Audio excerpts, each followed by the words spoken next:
komputer saya, jadi nanti langsung saya upload Mas kayak kemarin di Majalengka, saya upload di videonya. Siap. Oke, Mas Anton jadi host.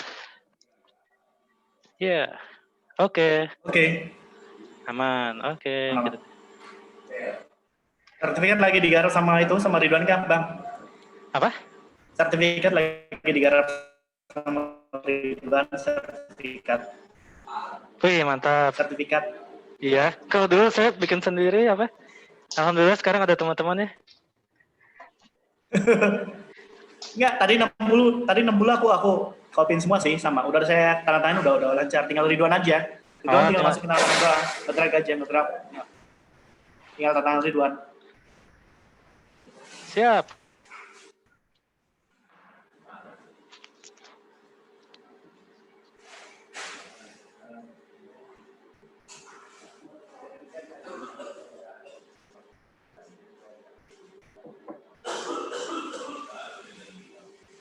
Jadi ke Gunung Sate, Bang? Apa ke itu? Pendopo? Batal ya? Ke Gedung Sate apa ke itu? Apa? Mana? Pakuan. Batal ya? Pakuan, Gedung Sate. Apa? Dua-duanya. Ya gitulah Kang, tapi santai. Siap. Aman nih Mas Anton ya, 2021 ini. Coba saya buka masker bentar Mas. Sorry.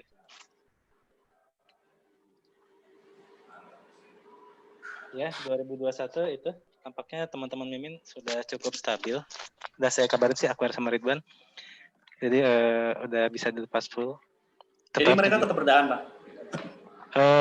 Mereka tetap bertahan? Nanti ya, terus mungkin ada oprek Mimin, banyak yang pengen jadi Mimin juga. Mungkin ada yang udah mau pengen udahan. Apa lagi ya? Ya itu udah, paling nanti saya jadi advisor doang lah, jadi santai, nggak akan bikin event. Nantilah saya sabar Bang, saya belum nunggu orang kepercayaannya Bang. Yang di mana? Di Indramayu. Indramayu iya. Kalau udah ada nemu kepercayaan dan udah aktif, ya santai aja sih, nggak apa-apa dilepas nanti. Iya. Kayak Kang Riki juga apa? Masih santai, ada komunitasnya santai Kang, tidak ada program wajibnya kita.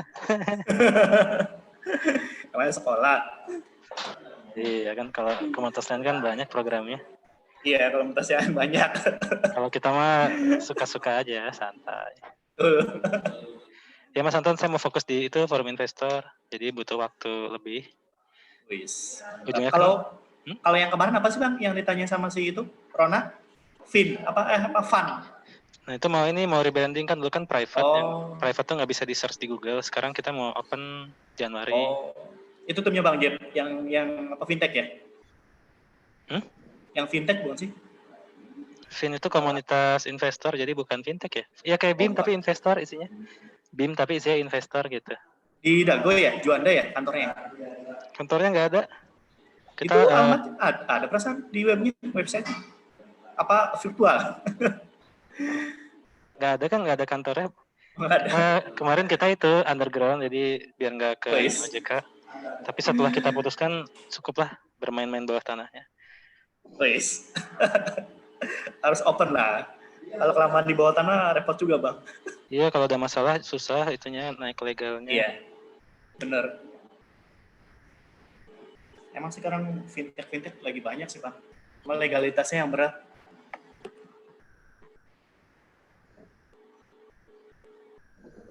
Besok jam 9 Bang, apa jam 11? Jam 10 ya acara ya? Besok jam 9? 9 ya?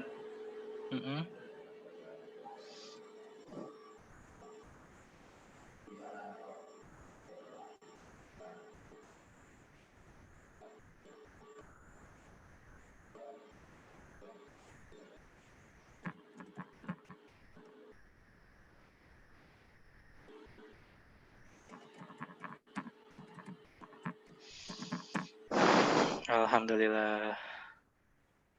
Itu teman-teman investor pada itu yang lagi di sebelah Bang Uno lagi up semua sekarang. Tiba-tiba Bang Uno jadi menteri.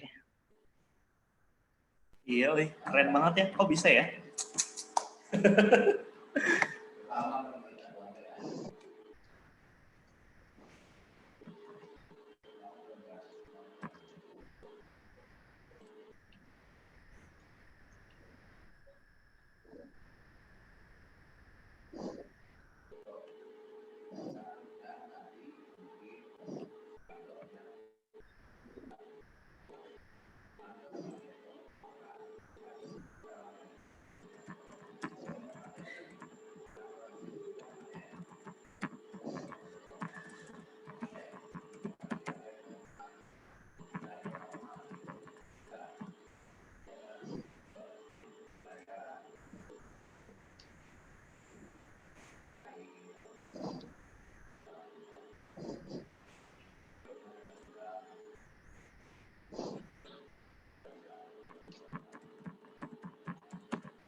Baru 3 yang masuk ya?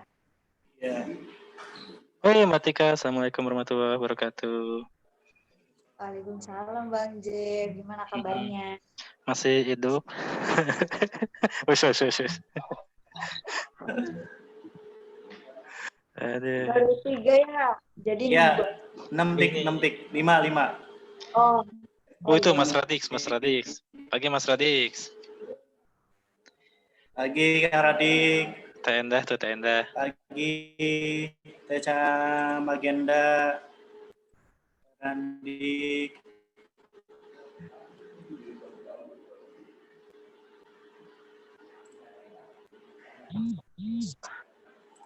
Pagi semuanya. Halo. Lagi belum sarapan.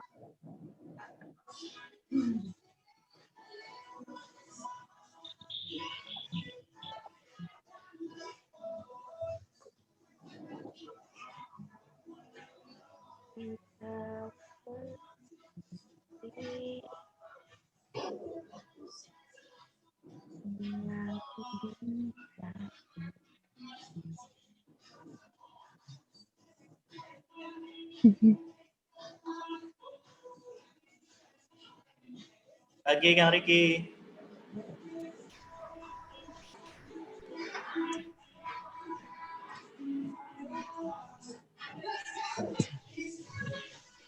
Kak Anto lagi di mana nih?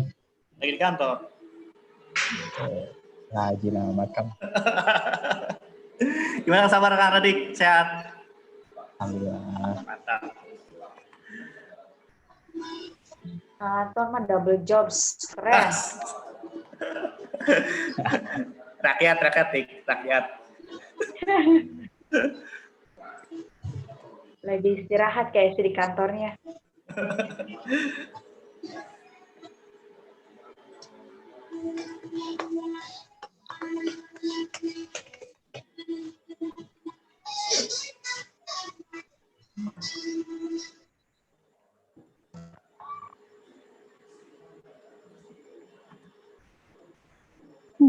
Oh, jadi Kak Radix itu ini. Gimana Mbak? Panggil Teh aja lah ya. Iya dong, masa Gimana ibu. Teh? Duh, pokoknya nggak sabar, pengen banget dapet materi dari Kak Radix. Kayaknya keren banget deh. Aduh. Mbak, nggak seberapa. Mbak, Teh. Iya dong. Si belajar. Kak Radix bisa gabung ke BIM dari siapa? Bang Jeff. Dari Bang Bang J. Kan Bang Jeff udah menguasai Nusantara. Oh, keren. Iya. Aduh, terima kasih sudah selfie-nya barusan. Saya send ya ke grup BIM. Oh, Kak Radix itu orang mana sih? Asik. Iya, orang Bandung berarti kalau misalkan kenalnya dari Bang Jeff. Dari Bang Jeff. Awalnya 2018 kalau nggak salah ya, di pesantren startup. Wis. Kita gabung di situ.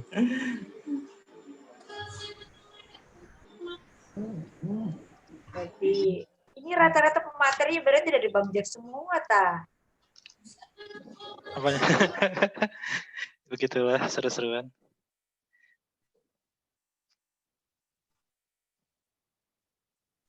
Kali.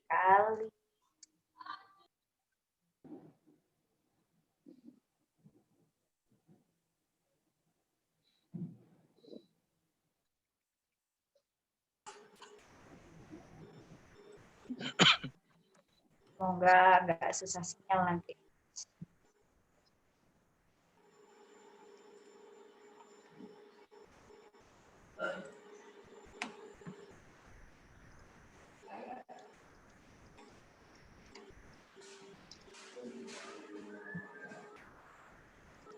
Sudah 11.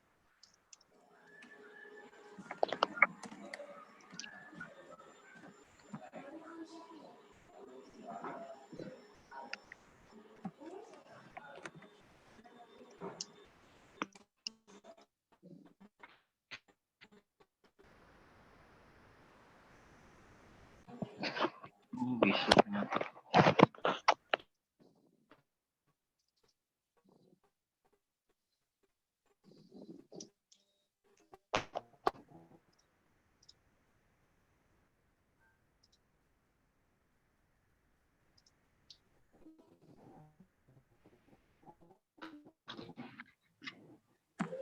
Belajar dari 2020 ke 2021 yang lain ditunggu ya.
Kita mulai nunggu peserta masuk sampai berapa orang nih?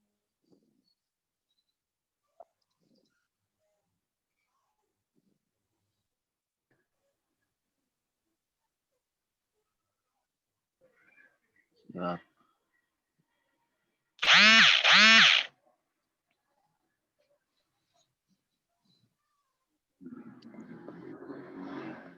Mbak Atika nih tadi suara saya jelas ya? Apa? Atau putus-putus? Ini baru masuk yang ini aja, Mas. Sebelumnya tadi udah ngirim suara. Oh, siap-siap. Enggak ini Betul. sih. Oke, aman Mbak Tika, aman. Suara Mbak Tika juga jelas. Lancar, lancar. Siap. Lancar. Alhamdulillah udah bisa sinyal.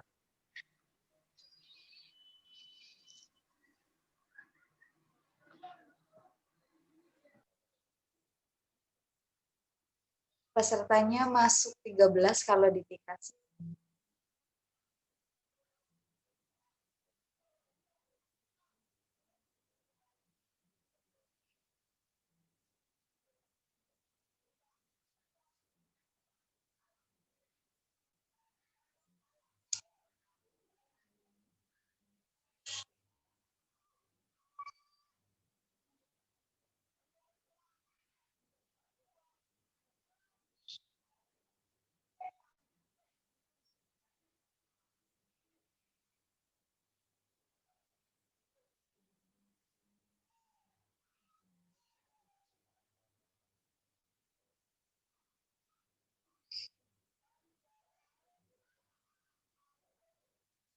Ibu Tuni kayaknya masih masuk ya.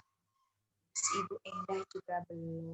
Kak Endah, Kak Aji sama Kak Ali masih belum masuk. Baru Kak Radix.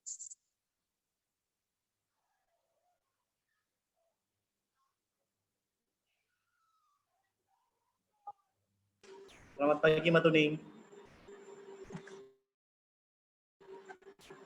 Halo, selamat pagi Mas Ya, Anton. pagi, Mbak. Pagi Mbak Tuning, salam kenal. Murid Mas Anton, Jeff. Iya, oke. Selamat pagi Bang Jeff. Ya,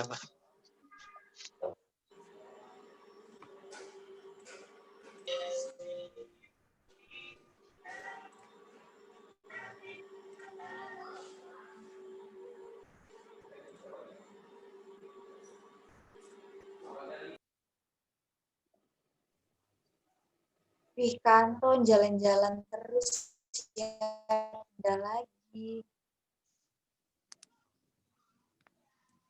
Di mute itu. Jadi nggak kedengeran. Coronatik. Iya.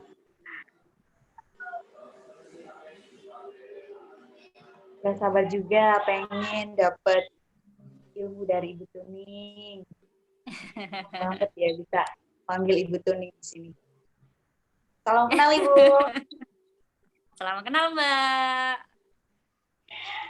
Makasih banget ya Ibu, pasti lagi sibuk tapi ngeluangin waktu, Masya Allah, buat BIM. Enggak, ini kebetulan DPR RI lagi masa reses, jadi dan Oh, kebetulan juga salah satu gedung di DPR itu lagi direnovasi, jadi kita bisa WFH gitu. Sekarang saya lagi pulang kampung nih di Klaten. Oh iya. Oh, Iya, berarti ada di rumah ya, nggak di kantor ya Bu? iya ada di rumah. Kebetulan lagi WFH seluruh DPR sampai tanggal awal Januari. Wih, mantap. Soalnya rapih terus looknya gitu, kirain lagi di kantor. Berarti emang kepribadiannya rapih banget ini Ibu Tuning tuh. Harus nggak standby rapi. Mbak kalau ada webinar. Keren Bu. Iya, Perlu tadi kan dicontoh. saya itu ya Mbak posting di media sosial, terus ada yang komen, itu teman saya Mas Gusbud, Agus Budiono, dulu kami sama-sama alumni UGM, komen bilang, itu produknya Mbak Tika bagus loh, apa kenal sama Mas Gusbud, Mbak Tika? Belum. Mungkin dia, siapa ya temennya ya, tapi Ya. yang pasti dia tadi komen, produknya Biasanya Mbak Tika itu bagus. kalau produk kan door to door, Mbak, dari orang ke orang, dari mulut ke mulut, Mbak Tuning. Iya ya. timnya banyak gitu, iya. Cirebon kan kecil, Banyak. sama kayak Klaten gitu kecil lah. Iya.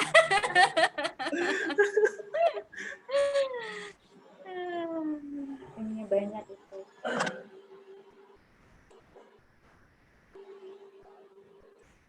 Udah masuk BIM itu dari tahun berapa Ibu? Apa Mbak? Masuk ke BIM tahun berapa? Enggak sih, kebetulan kalau aku dihubungnya sama Mas Anton ini. Belum masuk BIM. Kalau di Klaten Solo belum ada BIM nih. Kapan ya mau dibikin ya? Terus OTW cus.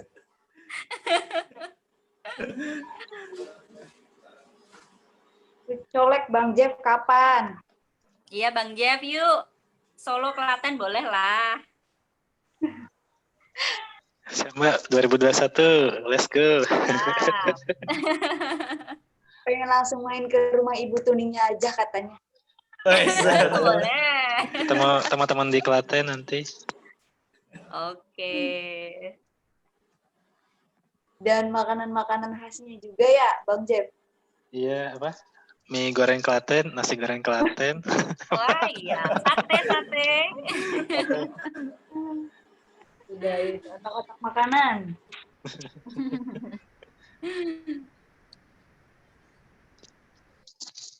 Kak Aji udah masuk belum nih? Kak Aji, Kak Enda, Kak Ali. Halo Tenda, Mas Haji, Mas Ali. Assalamualaikum. Salam. Waalaikumsalam. Kak Enda ya, Kak Enda. Boleh. Udah oke?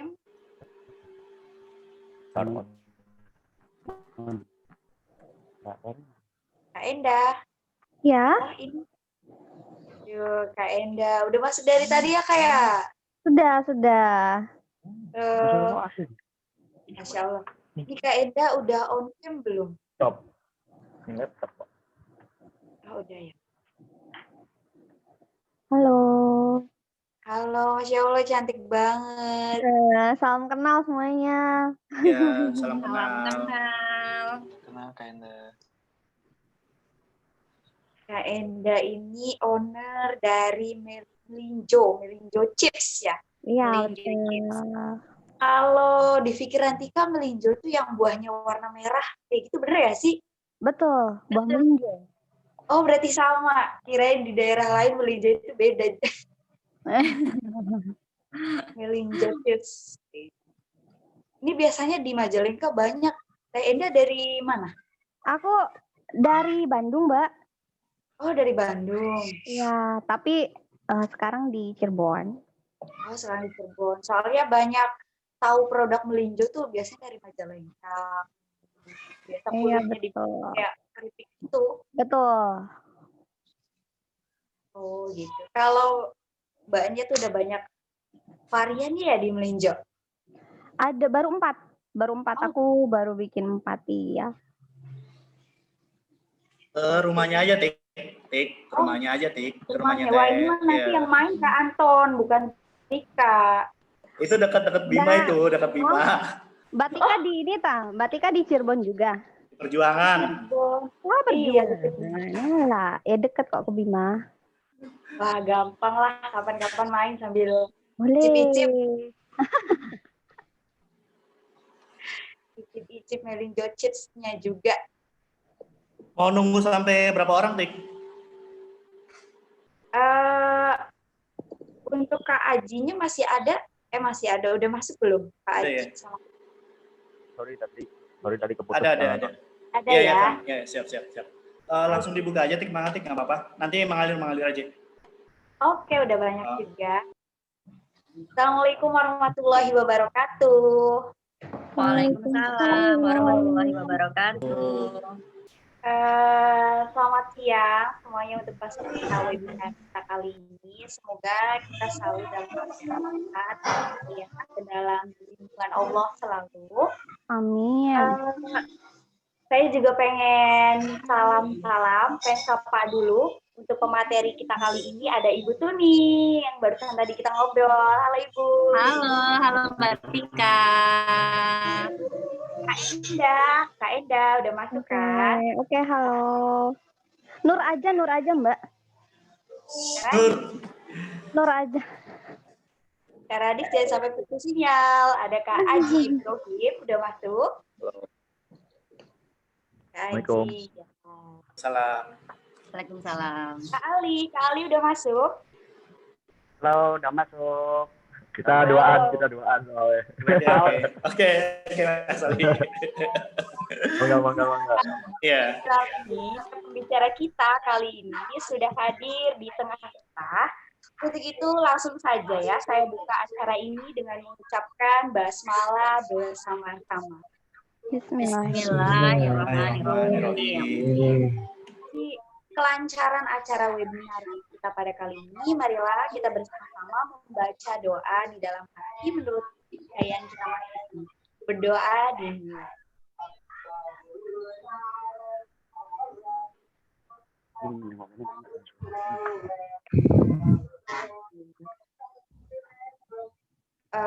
Selanjutnya menyanyikan lagu Indonesia Raya.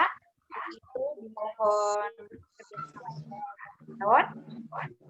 dan peserta webinar kita kali ini dimohon bersikap sempurna.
Halo.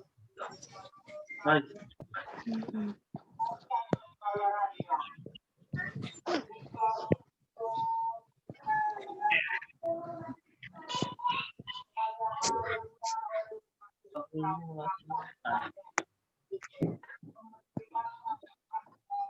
Ridwan kan.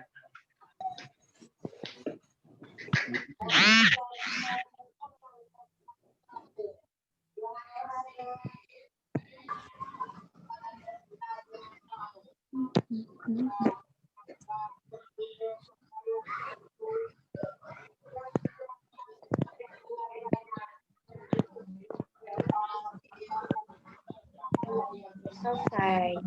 Terima kasih Kak Anton. Sama-sama.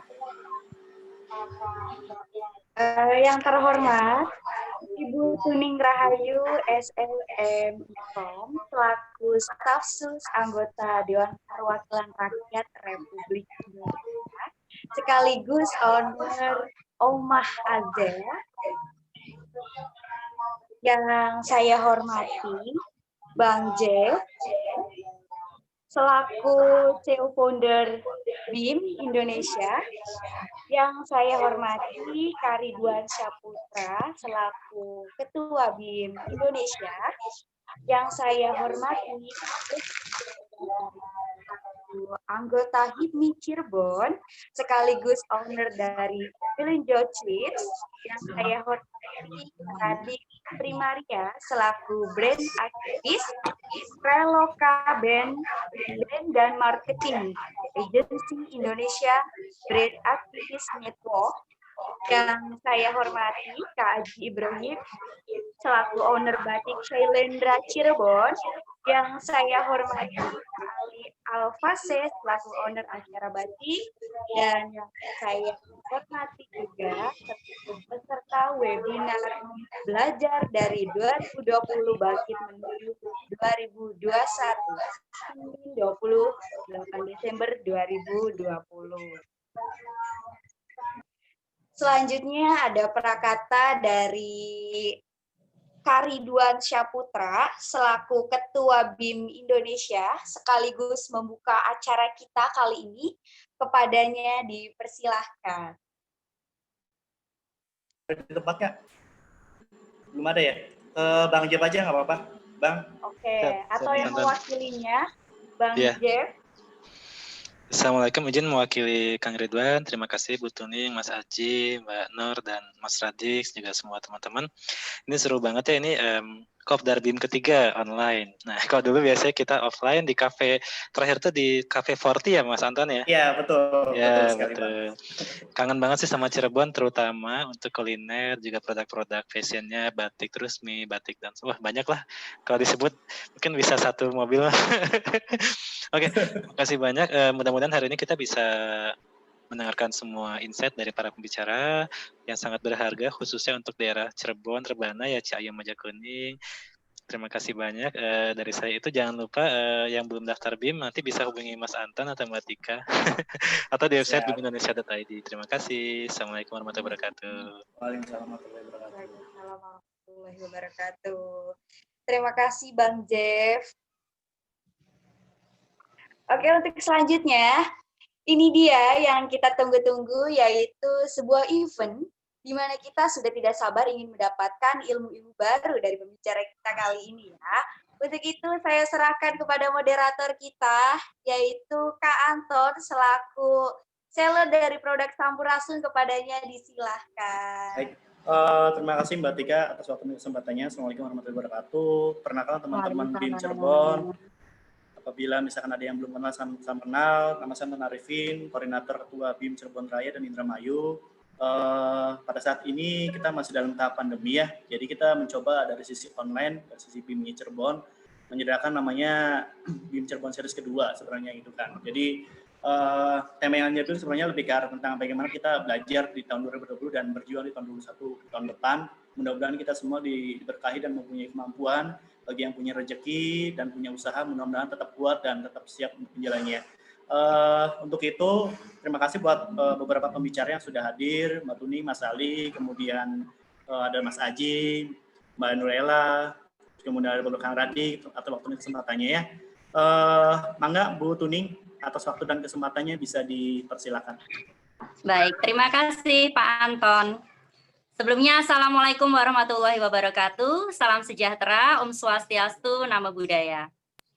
Dan pertama-tama marilah kita memanjatkan puji syukur kehadirat Allah Subhanahu wa taala atas limpahan rahmat dan hidayahnya sehingga kita semua dapat bergabung, join secara virtual dalam kegiatan webinar Outlook UMKM 2021, belajar dari tahun 2020 bangkit menuju 2021.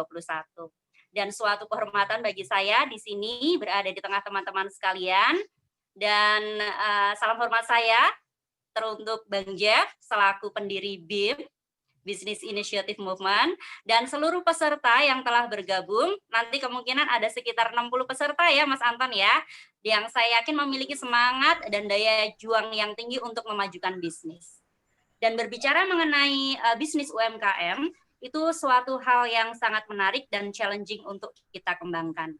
Kita sebagai orang Indonesia, tentu sehari-hari aktivitas kita itu tidak luput dari segala layanan dan barang hasil kreasi dari pelaku UMKM. Mulai dari kita membuka mata misalnya, ketika kita pengen membeli sarapan, atau membeli kue-kue makanan ringan atau jajanan pasar, itu juga produk UMKM. Kemudian ketika kita plesir atau piknik ke suatu tempat, kemudian kita pulang membawa oleh-oleh ataupun souvenir, itu juga produk dari UMKM. Dan seperti di era digital sekarang ini, ketika kita meskipun tidak memiliki toko yang kita bangun secara fisik, tetapi kita berjualan atau mempromosikan dagangan kita melalui online, itu sudah bisa dikatakan UMKM. Gitu. Dan meskipun UMKM itu kepanjangannya adalah usaha mikro kecil menengah, tapi jangan salah bahwa si kecil inilah yang memiliki kontribusi yang sangat besar dan krusial untuk perekonomian Indonesia secara makro. Begitu. Dan di masa seperti sekarang ini, memang harus kita akui bahwa dunia sudah betul-betul berubah, dunia sudah tidak lagi sama. Hantaman pandemi COVID yang terjadi di awal tahun 2020 itu menghantam hampir semua lini sektor, termasuk pariwisata, kemudian transportasi, dan juga perdagangan. Dan disitulah akhirnya muncul peluang-peluang untuk usaha online untuk berkembang. Begitu. Dan sedikit bercerita tentang usaha, saya bilang masih kecil ya, usaha Omah Azel saya, ini bergerak di bidang fashion dan juga pangan, dan ini jujur, lahir juga karena pandemi COVID.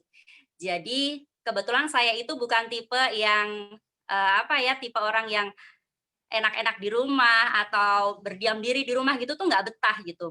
Jadi ketika kantor mengharuskan saya untuk work from home dari rumah sekian bulan, saya justru bingung apa gitu yang bisa saya garap gitu loh, agar saya tidak bosan di rumah.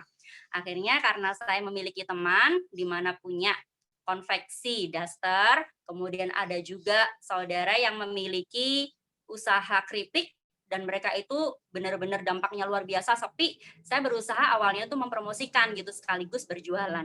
Alhamdulillah dalam satu hari itu kadang-kadang ya mulai dari 5, 10, 20 gitu. Sampai sekarang hampir 6 bulan lebih gitu ya, alhamdulillah omset itu kadang-kadang sehari bisa 3 juta, kadang 4 juta gitu. Minim-minim gitu ya, 1,5 sampai 2 juta. Kalau misalnya kita hitung secara kasar aja misalnya, dengan kita mendapatkan omset 1,5-2 juta, dengan keuntungan misalnya sehari 100-200 ribu. Coba kita hitung berarti sebenarnya sudah kayak ngalah-ngalahin UMR Klaten, UMR Jogja aja gitu loh, tanpa kita harus ngutak-atik gaji dari kantor. Itu bagi saya yang ya sudah bekerja di kantor dan juga memiliki sambilan bisnis begitu. Jadi teman-teman di sini yang misalnya belum memiliki pekerjaan yang tetap begitu, pengen berbisnis, itu jangan malas begitu. Istilahnya ya, dari kita nanti misalnya tanpa punya modal, kita dengan berjualan, menjualkan produk teman, sistem dropship, laku 5 aja. Itu sudah alhamdulillah banget dalam 1 bulan. Coba aja nanti dihitung-hitung gitu ya. Dan nah, dari sedikit cerita ini sebenarnya apa sih yang bisa kita ambil gitu loh. Sesibuk apapun kita, asalkan kita punya modal. Yang pertama, bukan modal materi ya. Yang pertama, kita memiliki kemauan, yaitu tidak ada rasa malas. Kemudian yang kedua, manajemen waktu yang bagus, alias kedisiplinan di sini sangat dituntut. Yang ketiga, kita punya koneksi internet. Itu kita sudah bisa menjalankan bisnis kita dengan baik tanpa modal sekalipun. Begitu. Apalagi saat ini kan kita sudah masuk di era abundance, alias era berkelimpahan. di mana sistem informasi, pengetahuan itu melimpah ruah dengan gratisnya. Kita mau apa? Mau music, mau film, kita bisa download dengan gratis. Kita berkirim surat elektronik via email gratis. Kita mau telepon via WhatsApp call gratis. Mau apa? Mau cari pelatihan, kita buka kanal YouTube gratis. Dan wadah seperti ini, saya benar-benar big applause gitu loh untuk BIM Cirebon yang memberikan wadah untuk kita sharing tentang bisnis dan free charge untuk seluruh pesertanya. Itu luar biasa. Makanya untuk teman-teman, jangan pernah menyia-nyiakan kesempatan di era abundance ini. Manfaatkan dengan sebaik-baiknya, jangan sampai ketinggalan. Karena ya kalau misalnya kita ketinggalan, kita seperti kayak ketinggalan di evolusi begitu. Jangan sampai ketinggalan dan tetapi tetap harus waspada karena di masa sekarang kejahatan ekonomi, kejahatan digital juga tetap ada di sekitar kita. Dan sekali lagi nanti saya ucapkan selamat menimba ilmu untuk para peserta dan mentor-mentor yang sudah disiapkan oleh BIM Cirebon. Nanti ada Mbak Endah Nurlaila Sari, owner Melinjo Chips, kemudian ada Mas Radik Primaria, ada brand aktivis. Jadi nanti mungkin bisa ditanya-tanya bagaimana branding produk untuk kedepannya. Bagaimana sih eksistensinya seperti apa itu bisa ditanyakan ke Mas Radix. Kemudian ada Mas Aji Ibrahim, owner Batik Shailendra Cirebon. Kemudian ada Mas Ali Alfaseh, owner Asehra Batik Cirebon. Ada Mas Anton Arifin, reseller tote bag Sampurasun, sekaligus koordinator BIM Cirebon. Dan ada Mbak Tika Mahalayati, Jasmine Beauty Skincare. Jadi nanti jangan segan-segan seluruh peserta untuk explore, mengisi cawan ilmu, apa sih yang pengen digali, apa yang pengen kita jual ke depannya, mungkin bisa mendapatkan inspirasi atau insight-insight dari wadah ini. Begitu. Dan yang terakhir, saya mengutip pernyataan dari Presiden Joko Widodo, jangan sia-siakan pelajaran yang diberikan oleh krisis. Jangan biarkan krisis membuahkan kemunduran. Justru momentum krisis ini harus kita bajak untuk melakukan lompatan kemajuan. Selamat sekali lagi untuk para peserta, selamat menimba ilmu, selamat belajar, dan tetap semangat untuk memajukan bisnis untuk perekonomian Indonesia. Saya kembalikan ke Mas Anton. Oke, terima kasih Mbak Tuning. Waduh, mantap banget nih. Ketua dan motivasinya Mbak Tuning. Iya. Ya emang dalam bisnis ekonomi kita harus benar-benar berpacu ya Mbak. Kedepannya harus benar-benar maju dan mudah-mudahan kita bisa sharing kolaborasi kedepannya sih. Baik, terima kasih Mbak Tuning atas kesempatannya. Itu adalah salah satu saran masukan dari Bu Tuning ya. Mudah-mudahan kita bisa dapat hasanah dan pengetahuan lebih gitu buat teman-teman yang di acara BIM ini. Baik, untuk sesi selanjutnya akan dimulai yaitu tentang dari Kang Radik ya, tentang brand activity. Untuk waktu dan kesempatannya, mangga Kang Radik, dipersilakan. Siap, atur nuhun Kang Anton. Kang Anton boleh minta share screen. Oke. Sebentar ya.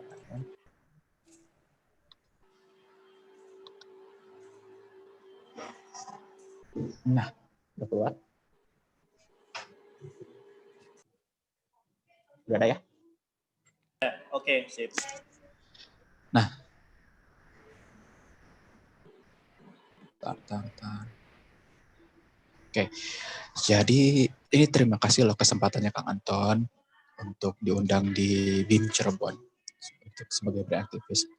Dan tadi Bu Tuning sepakat banget sama apa yang Bu Tuning sampaikan, karena itu jadi apa ya, saya pun berkomitmen gitu Bu untuk memajukan UMKM Indonesia khususnya di sekitar Bandung belum ya. Iya, oke Mas Radik. Jadi yang dibahas sekarang itu tentang brand saat ini dan brand yang akan datang. Kita tahu bahwa pandemi ini menghantam cukup banyak sektor dan cukup banyak hal yang sangat menguras perhatian ya untuk baik itu si konsumennya ataupun dari segi brand owner-nya. Nah, untuk latar belakang saya sendiri, saya Radix Primaria, lahir di Bandung tahun 1994, saya lokal brand aktivis. Terus saya punya bisnis juga sebetulnya. Bisnis ini namanya Bicara Branding, media edukasi khusus untuk brand lokal dan juga Krealoka. Krealoka ini agensi lokal Bandung, memang khusus untuk difokuskannya di brand management dan juga marketing strategi. Nah, komitmen yang saya bawa untuk si Krealka ini yaitu kami ingin membantu setiap bisnis di Indonesia, khususnya UMKM, untuk bisa meningkat lagi dari sisi brand dan juga marketing strateginya.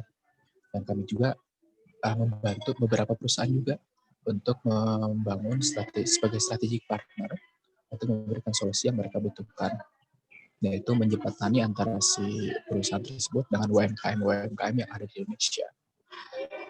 Nah, sementara itu saya juga tergabung di Indonesia Brand Activist Network.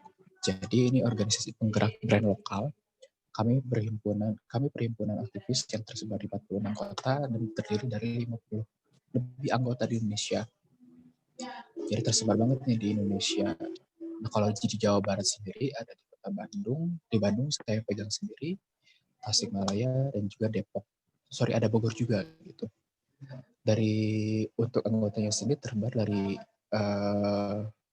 Pulau Sumatera sampai ke Pulau Nusa Tenggara Timur. Nah, kesepakatan kami untuk si pembangunan dari Indonesia Brand Activist itu kami ingin beredukasi secara tuntas dan membangun brand lokal Indonesia khususnya skala UMKM secara berkelanjutan.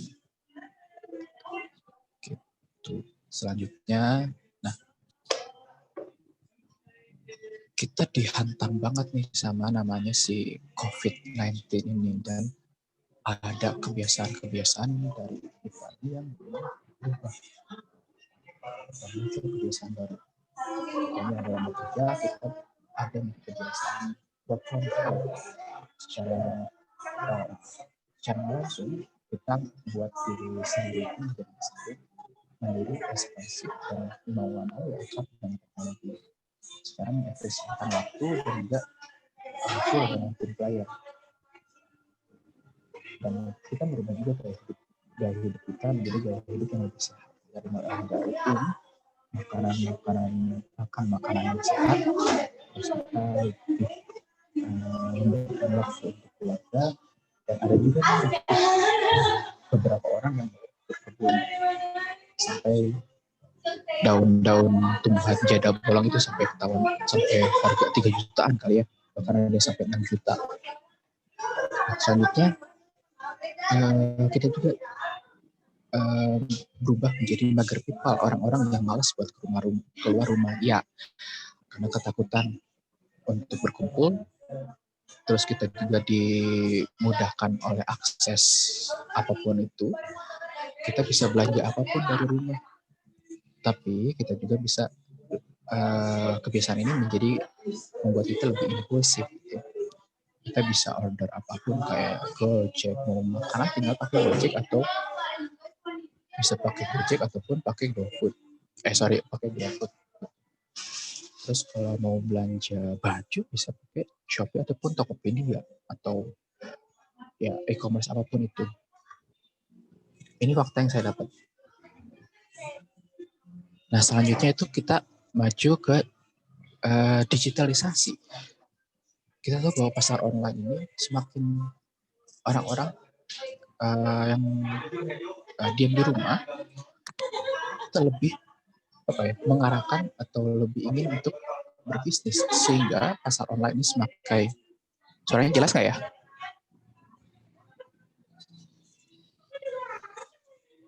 Soalnya jelas cuma kecil kamera. Kecil. Iya. Oke, kayak gini kejelas nggak? Kedengeran nggak? Iya, kedengeran.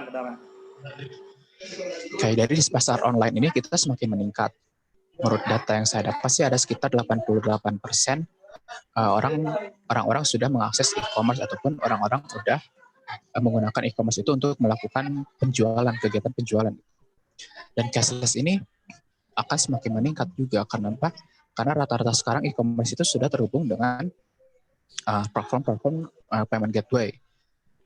Dan setiap orang juga akan memutuskan untuk membeli suatu produk ataupun menggunakan suatu produk ataupun tidaknya itu dari customer review. Penggunaan digital media, sosial media itu membuat orang-orang atau customer itu terpengaruh untuk membeli ataupun tidaknya suatu produk itu. Lalu dari konten marketing, penggunaan konten marketing ini kita tahu bahwa sekarang ini orang-orang semakin responsif, empati mereka semakin tinggi, simpati mereka akan semakin besar juga terhadap satu hal. Sehingga konten marketing ini akan lebih humanize. Artinya mereka bisa membuat suatu brand itu, orang-orang bisa mendeliver brand-brand atau pesan-pesan dari brand tersebut selayaknya manusia yang berbicara dengan temannya gitu. Yang tidak kaku dan dengan bahasa yang tidak baku juga. Nah, untuk brand yang akan datang ini, brand yang akan datang ini mudah-mudahan bisa yang harus dipenuhi mungkin ya untuk di Januari, start dari Januari. Jadi setiap brand oriental itu harus adaptif untuk bertindak cepat dengan kondisi yang ada. Entah itu membangun lini produk lain atau berganti haluan sementara dari satu produk ataupun dari satu bisnis model ke bisnis model lain gitu. Dan juga dari basic kebutuhan atau kebiasaan baru tersebut, setiap brand ini harus memenuhi kebutuhan pasar. Nah, pasarnya ini bisa menyelesaikan nih sama produk atau jasa yang mendukung dan memenuhi dari kebiasaan baru tersebut selama kondisi pandemi ataupun untuk selanjutnya gitu. Dan juga community base, setiap lokal brand ini akan sangat bisa mulai berkomunitas. Artinya community base ini dibangun dari orang-orang yang memang loyal terhadap brand tersebut ataupun produk-produk yang dibuat. Karena itu pun sangat berpengaruh terhadap pembangunan atau bertumbuhnya sebuah brand dari si komunitas. Go digital dengan membangun aset-aset yang dibutuhkan oleh setiap brand ini, karena akan sangat memudahkan untuk konsumen dari brand tersebut atau produk tersebut terhubung dengan suatu brand lain. Gitu. Dan juga semangat kolaborasi. Sekarang ini udah mulai banyak orang-orang yang berkolaborasi, brand-brand yang mulai berkolaborasi antara satu brand ataupun dua brand dengan beberapa visual artis ya. Kenapa? Tujuannya apa? Tujuannya itu menggabungkan dua segmen brand yang berbeda, menggabungkan dua positioning brand yang berbeda, sehingga bisa meningkatkan basis pelanggan, profit yang akan meningkat juga, pangsa pasar yang akan semakin luas, dan loyalitas yang akan terbentuk baru gitu dari kedua brand tersebut. Yang keempat yaitu sustainable. Yang terakhir atau keenam itu sustainable brand.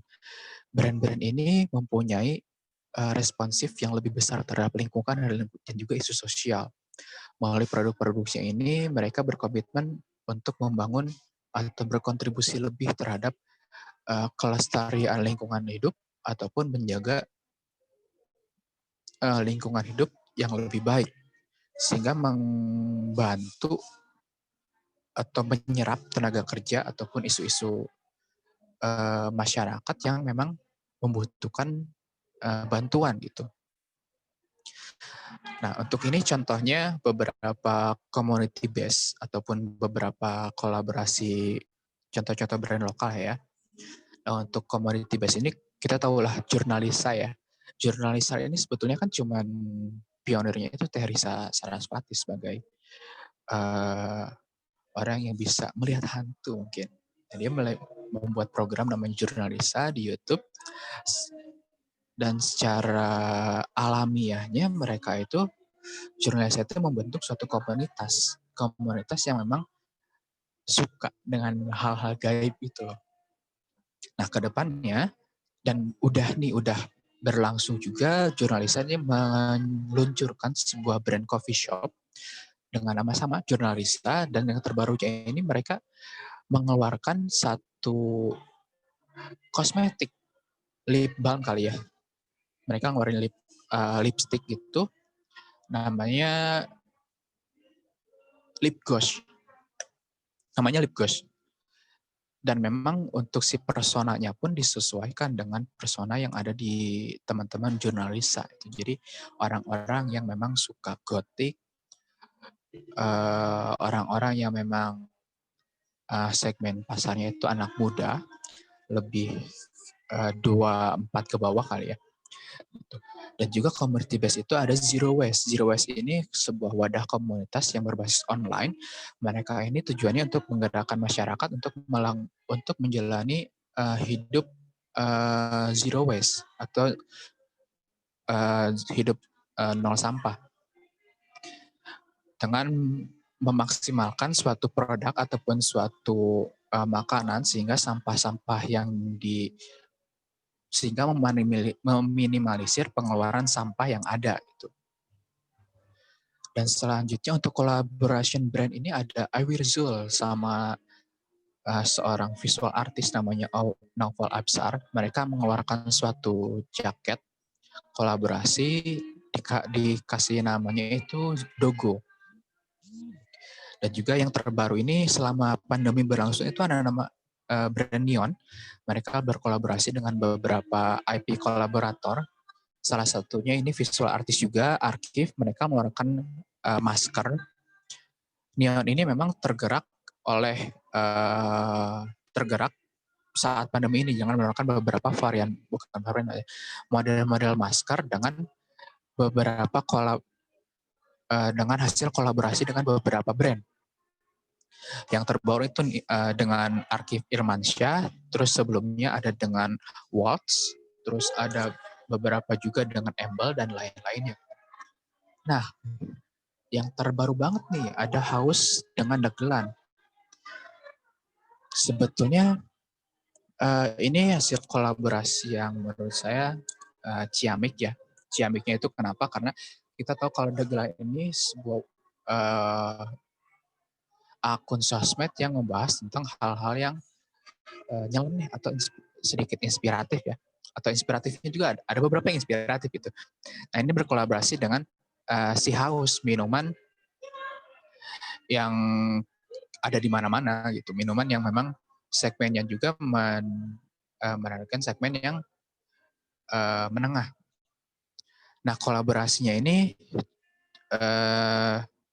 cukup menarik simpati, artinya dengan masa dagelan yang berbeda, dengan media digital, dengan si Haus yang lebih ke F&B gitu. Nah untuk sustainable brand-nya sendiri ini ada sejauh mata memandang dan juga sukacita. Jadi mereka ini memang merespon, mereka ini fashion lokal mengusung tema batik ya, batik-batik modern. Tapi di balik itu mereka saling support juga dengan mereka mensupport orang-orang ataupun warga-warga di suatu desa untuk membantu dalam segala proses pembuatan sejauh untuk memandang ataupun sukacita ini. Dengan memanfaatkan mereka untuk membuat batiknya ataupun dari segala proses dari hulu ke hilir. Dan yang bahan-bahan yang mereka gunakan pun itu bahan-bahan yang hasil dari buatan warga lokal tersebut gitu, hasil dari sulaman warga lokal tersebut, sehingga harga-harganya pun cukup tinggi, cukup pricey karena memang menggunakan ataupun rantai supply chain-nya itu cukup panjang gitu.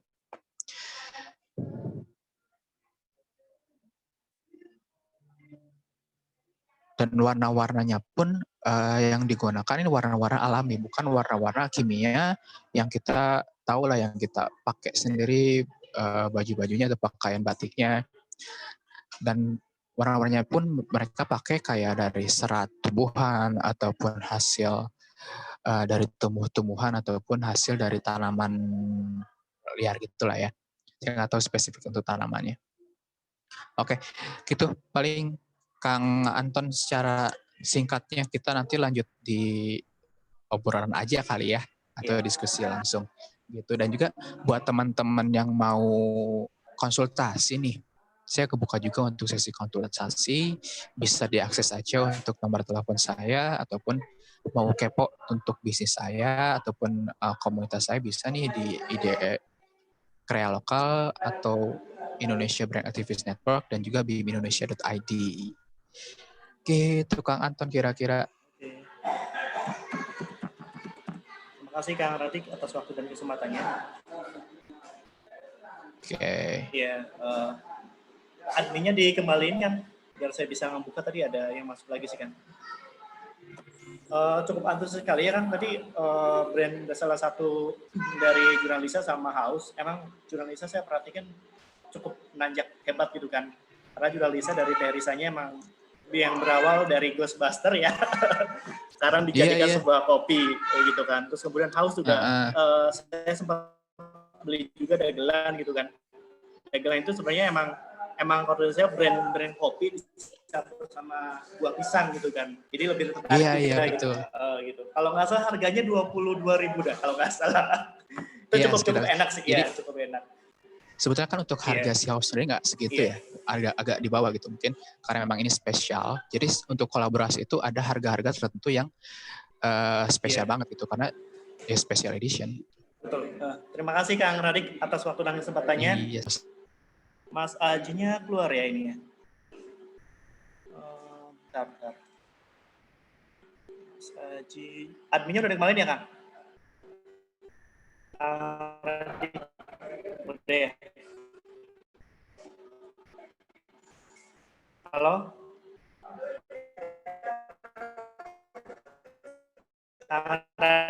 Adik adminnya udah dikembaliin Kang? Halo Kang, iya, bentar ya. Iya.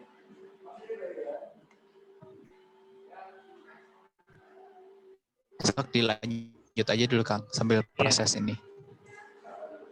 Ya, sejauh dalam matang emang branding itu sangat-sangat bagus ya teman-teman. Jadi branding makanya sekarang udah belajar era digital marketing. Jadi kalau misalnya teman-teman punya brand, kemarin tuh kalau nggak salah ada namanya apa Ken atau nama lengkapnya bukan itu sih.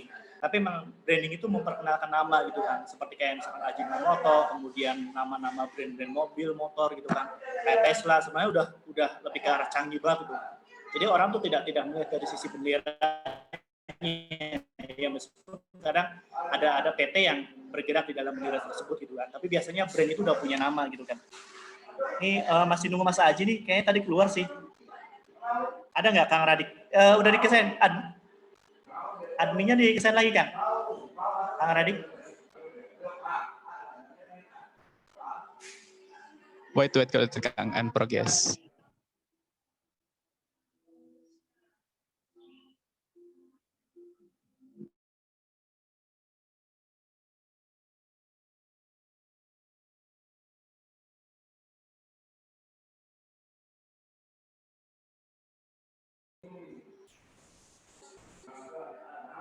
Udah Kang Radik? Halo Kang Radik?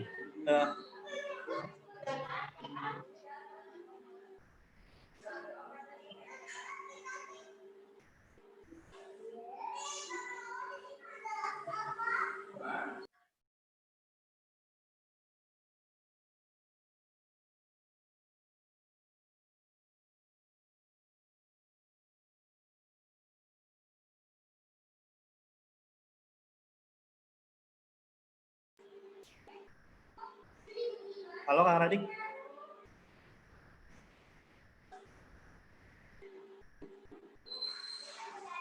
Masih belum Kang Radik? Udah belum Kang? Ekosa belum ada.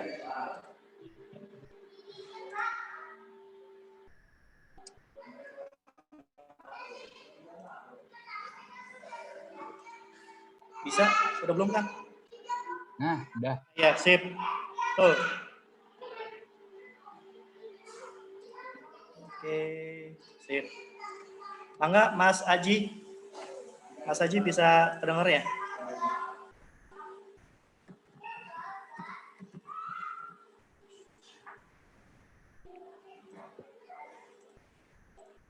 Iya, Mas Aji, halo? Iya. Mangga Mas Aji, ya. Untuk waktu dan kesempatannya dipersilakan Mas. Ya. Ya. Oke, terima kasih Mas Anton. Maaf tadi sedikit ada gangguan. Ya. Apa-apa. Ya, Assalamualaikum warahmatullahi wabarakatuh. Waalaikumsalam warahmatullahi wabarakatuh. Terima kasih kepada Kang Anton, Bang Jeff, Ibu Tuning, Teh Tika, dan semua rekan-rekan yang ada di webinar ini. Selamat siang. Oke, untuk yang pertama, Bentar. Bismillah, kita langsung ke intinya aja ya. Kebetulan usaha saya kan bergerak di bidang perindustrian batik, Mas Anton. Kalau kita bicara tentang batik ini merupakan salah satu aset negara kita yang fashionnya itu sudah diakui oleh beberapa negara, bahkan di seluruh dunia. Tentu saja hal itu tidak terlepas dari sejarah perkembangan batik itu sendiri di Indonesia. Industri batik ini merupakan salah satu sektor yang cukup banyak membuka lapangan pekerjaan. Kita intermezzo dulu. Sektor yang didominasi oleh industri kecil dan menengah ini tersebar di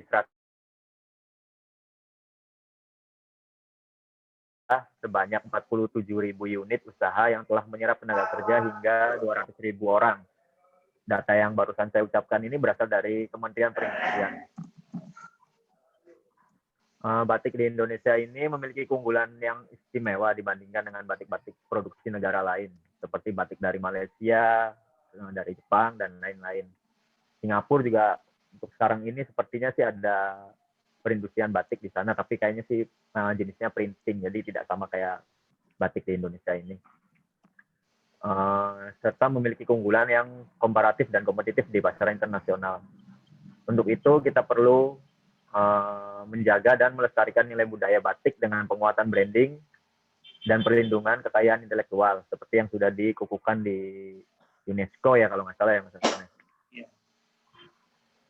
Oke, salah satu caranya sebenarnya banyak cara nih di sini yang untuk yang bisa dilakukan. Salah satu contoh yang perlu diapresiasi ialah upaya sinergi antara Direktorat Jenderal Industri Kecil dan Menengah IKM ya, Kemenprint dengan Yayasan Batik Indonesia dalam penyelenggaraan pameran. Itu merupakan salah satu cara memperkenalkan batik Indonesia ke ranah internasional. Sepertinya dibukanya pameran-pameran di Jakarta dengan event-event Inakraf dan lain-lainnya. Tak kalah juga hadirnya IO dari pihak yang swasta yang ikut meramaikan penyelenggaraan pameran-pameran batik di kota-kota besar Indonesia maupun di luar negeri. Ya. Hal tersebut diyakini akan mendorong semangat para pengrajin, khususnya pengrajin di Cirebon nih, yang lagi boomingnya. Alhamdulillah nih Mas Anton, di Cirebon ini sekarang lagi fasenya dulu awal-awal 2020 ya. Kalau nggak salah COVID itu sangat berdampak di sini nih, di perindustrian di Trusmi utama. Karena salah satunya di orderan dari pihak-pihak instansi, pihak-pihak swasta itu sudah mulai menurun statistikanya. Jadi banyak home industri yang di Trusmi ini pada tutup sementara gitu. Jadi sebenarnya ada langkah-langkah untuk mensiasati terimbasnya perindustrian batik di Trusmi ini, di Cirebon ini, karena COVID-19 ini, dengan cara seperti peningkatan kualitas di bidang batiknya agar lebih tertarik lagi orang-orangnya dengan persuasif, mungkin dengan komunikatif, berbicara seperti sekarang di online, di media-media massa yang lainnya gitu, agar lebih lebih terkenal lagi motif-motifnya. Terus alhamdulillahnya di akhir tahun ini industri batik di Cirebon ini sudah mulai merambah naik nih. Alhamdulillahnya seperti itu. Cuma emang ada kendalanya itu di pameran-pameran yang biasanya diselenggarakan itu sudah belum bisa dibuka karena mengundang kerumunan, Mas Anton. Berbicara tentang ekonomi yang terimbasnya, mungkin kita lebih ke terkendala di customer yang biasanya seminggu itu sekian omsetnya, sekarang jadi menurun drastis. Cuma ada beberapa customer yang loyal aja yang masih tetap bertransaksi di perindustrian, terutama di toko saya ini, di Batik Selendra ini. Ya. Gitu aja Mas Anton, kurang lebih pemaparan saya mengenai batik ya. Mohon maaf nih Mas Anton, sebelumnya saya belum bisa berbicara tentang ekonomi global, tentang yang ya ekonomi karena saya kurang memperhatikan gitu, fokus ke ini aja, ke batiknya aja sama iya sama di itunya, di pabrik-pabriknya, jadi belum terbuka luas buat ngelihat media-media lain berbicara tentang ekonomi yang ada di Indonesia itu Mas Anton. Iya, nggak apa-apa. Itu aja, rekan-rekan sekalian, terima kasih sebelumnya atas waktunya, terima kasih. Ya, terima kasih Mas Haji atas waktu dan kesempatannya ya. Industri batik di Indonesia sebenarnya sangat menjanjikan ya. Tinggal kita lihat dari sisi potensi marketingnya seperti apa, kemudian kita bagaimana caranya bisa mengemas biar produk kita lebih mendunia atau misalnya lebih mengenal kepada orang-orang gitu. Ya, untuk itu mudah-mudahan beberapa industri yang ada di Kota Cirebon kita bisa lebih mampu lagi ya, bisa mengangkat perekonomian yang ada di Kota Cirebon maupun di sekitar Jawa Barat gitu kan. Ya, untuk sesi selanjutnya buat teman-teman yang ada di grup ini, siapapun barangkali misalkan mau bertanya, ada dibuka 3 orang yang mau ada sesi pertanyaan buat Mas Haji sama Kang Radik. Bangga.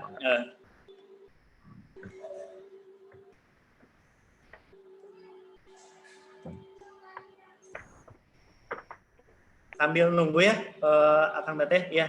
Jadi BIM ini sebenarnya kita berdiri bulan Desember ya, tahun 2016 itu kan, lebih karena Initiative Movement, sekitar ada lebih dari 5.000-an peserta. Jadi 5.000 member itu tersebar beberapa kota gitu kan. Cuma untuk saat ini kita baru bisa megang di Cirebon, Indramayu, Majalengka, Cianjur, kemudian kita di Cimahi, Cianjur, satu laginya lebih ke Bandung Raya sih.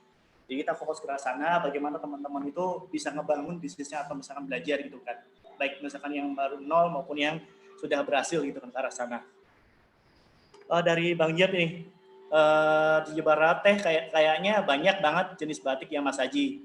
Pengetahuan Mas Haji siapa tahu berkenan share sedikit sejarah perbatikan, lebih jauh penasaran. Terima kasih. Oke. Mengenai sejarah batik ya. Sejarah batik itu awalnya kita bicara dengan ini dulu ya, batik khas Trusmi dulu nih, yang alhamdulillahnya sudah membooming di nasional bahkan di luar negeri. Sebenarnya tidak lepas dari nenek moyang kita sih, di Trusmi itu leluhur kita yang dijuluki dengan Ki Gede Boy Trusmi. Beliau itu adalah salah satu tokoh di Trusmi ini yang membawa kesenian, salah satunya kesenian batik itu sendiri. Nah, awalnya dari situ, kemudian mungkin dengan berjalannya waktu, ada pendatang dari domestik ataupun dari luar, jadi semakin terkenal, semakin ke sini. Nah, awalnya itu batik itu hanya batik tulis aja. Awalnya itu waktu sebelum sampai sekarang ini. Terus kemudian berkembang menjadi batik cap. Nah, kemudian berkembang lagi menjadi batik print. Ada yang namanya batik printing. Jadi ada 3 fasenya, itu ada batik tulis, ada batik cap, dan batik printing. Untuk di Trusmi ini, alhamdulillah ketiga-tiganya itu bisa diproduksi. Nah, seiring berjalannya waktu, mulailah berkembang, terutama di media massa itu iklan-iklan batik, terus pemasaran secara online, seperti yang kita tahu ada di hampir semua toko belanja online lah, di Tokopedia, di Shopee, di Bukalapak, dan lain-lain itu batik itu sudah ada online-nya ibaratnya, jadi nggak sulit juga untuk mendapatkan batik di masa pandemi ini. Kurang lebih sejarahnya seperti itulah. Kurang lebih sejarahnya seperti itu, Mas Anton, Bang Jas. Ya. Terima kasih Bang Jeb atas pertanyaannya. Ya, emang industri batik lagi benar-benar ini ya, lagi benar-benar maju gitu kan. Karena orang-orang lebih senang pakai batik yang ada batik tulis ya, ada batik batik cetak gitu kan. Jadi printing sepertinya. Jadi lebih ke arah sana sih. Tuh dari Mbak Tika. mau nanya aja, gimana sih caranya ngebuat branding kita cepat terkenal, dipercaya diminati banyak orang, apa kita harus mengutamakan kualitas apa harga? Kang Radik, buat Kang Radik, bagaimana cara membuat branding kita bisa cepat terkenal katanya? Dipercaya dan diminati banyak orang, apa kita harus mengutamakan kualitas atau harga? Hadir. Buat ini sebetulnya ada beberapa yang harus diperhatikan dulu sih, Kang, atau Teh Tika.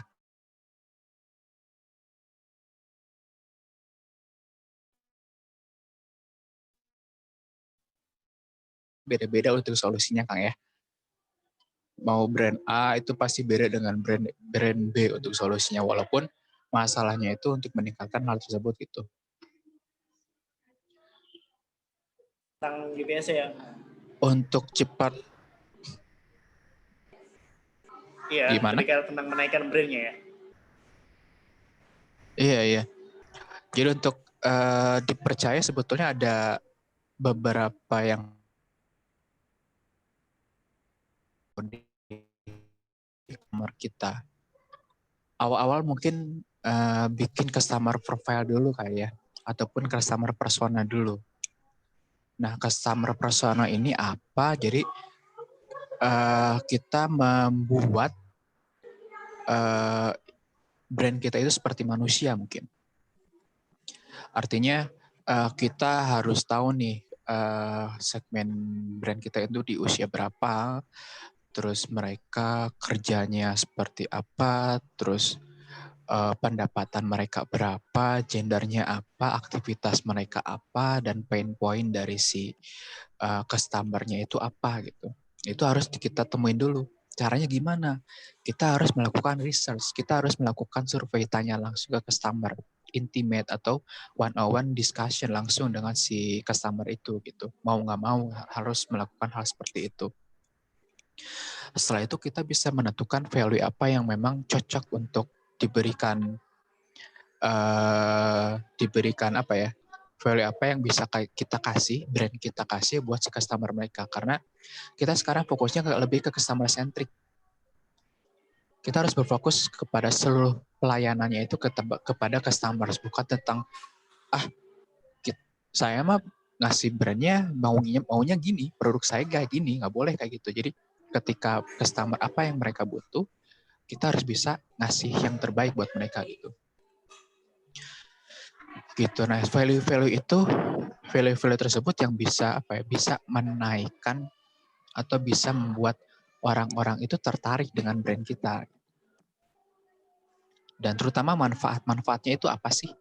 Manfaat dari produk itu apa? Terus apa yang bisa customer dapatkan jika menggunakan produk kita? Nah, itu harus hal-hal kayak gitu harus diberikan secara konsisten, dan kendalanya itu konsistensi itu yang memang jarang banget bisa. Cuman orang-orang yang orang-orang yang mau kali ya, yang mau buat membangun brand itu yang pasti harus konsisten.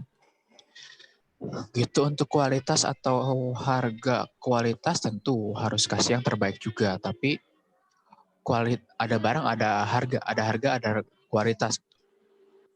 Ketika kualitas kita lebih baik, pasti ada harga yang harus dikorbankan. Balik lagi ke value apa yang memang bisa kita sampaikan lagi ke si customer-nya. Ini Kang Radik, sungguh luar biasa ya. Emang benar customer harus bisa menjanjikan dari sisi kemasannya. Ini Mbak Tuning masih masuk ya? Halo Mbak Tuning. Iya, halo. Ya, ini ada pertanyaan Mbak Tuning. Iya. Ada patunya, bagaimana potensi UMKM untuk ekspor ke luar negeri katanya. Bagaimana UMKM dapat mengakses buyer yang bicara produk-produk Indonesia khususnya kerajinan. Apakah sudah ada platform teknologi yang bisa diakses oleh kami para UMKM? Nah, kalau untuk ekspor ini memang jujur saya belum tahu betul ya untuk channelnya seperti apa gitu. Kebetulan memang background saya kan memang komunikasi aja nih, tapi bukan ekonomi atau perdagangan gitu. Jadi kalau untuk yang ekspor ini memang jujur saya belum dapat informasi gitu. Tapi satu hal bahwa untuk ekspor ini memang kualitas itu sangat diperhatikan ya, karena memang untuk quality control-nya nanti betul-betul ini sih, betul-betul harus dijaga gitu. Mungkin dari Mas Radik sekali ya, ada info tidak tuh terkait ekspor? Enggak, Kang Radik.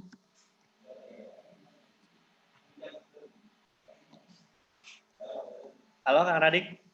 Iya, halo. Ya. Pertanyaannya sebelah mana nih, Kang? Saya nyari nih. Ini Kang Mufid, dia nanya katanya. Ini bagaimana potensi UMKM untuk ekspor ke luar negeri? Bagaimana dapat mengakses buyer yang mencari produk Indonesia khusus kerajinan? Apakah sudah ada platform teknologi yang bisa diakses oleh kami para UMKM? Yang di atasnya Itika ya. Iya. Saya tuh ada namanya apa ya? Lupa lagi. Itu memang platform khusus buat kayak kerajinan atau brand-brand lokal. Dan memang ada beberapa juga kalau yang memang apa ya, yang barangnya produknya atau brandnya bagus, mereka bisa kesempatan untuk ketemu buyernya langsung gitu ke luar negeri. Tapi saya lupa nih Kang apa namanya. Oke. Gitu. Yang pasti harus ada apa ya, harus ada penghubung juga antara si brand atau pemilik usaha lokal dengan si buyers dari luar negeri. Gitu. Biasanya kalau nggak salah ada kayak ya harus cari channel. Sebetulnya cari channel mungkin Kang ya. Channel secara langsung dulu. Nggak bisa ya secara mau dapat cepat ya cari channel secara langsung gitu. Mau itu ada event-event tertentu atau masuk BIM juga bisa nih Kang. Iya, ya, bisa Mang Jeff ya, bisa Kang ya. Banyak channelingnya ya. Banyak channelingnya nih dari BIM. Ikut aktif aja dulu di BIM itu. Betul. Oke. Gitu. Nanti pasti ada informasi-informasi yang bisa di-sharing lah dari teman-teman. Iya. Ya, terima kasih buat beberapa penanya di sesi 1 ini, termasuk Kang Radik, Mbak Tuning, dan satu lagi Mas Aji. Ini untuk selanjutnya dari Mas Ali ya. Mangga Mas Ali.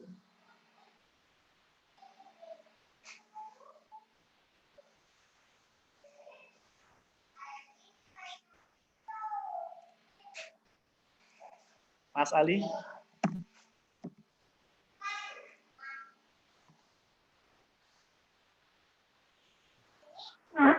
Ya, assalamualaikum. Waalaikumsalam warahmatullahi wabarakatuh.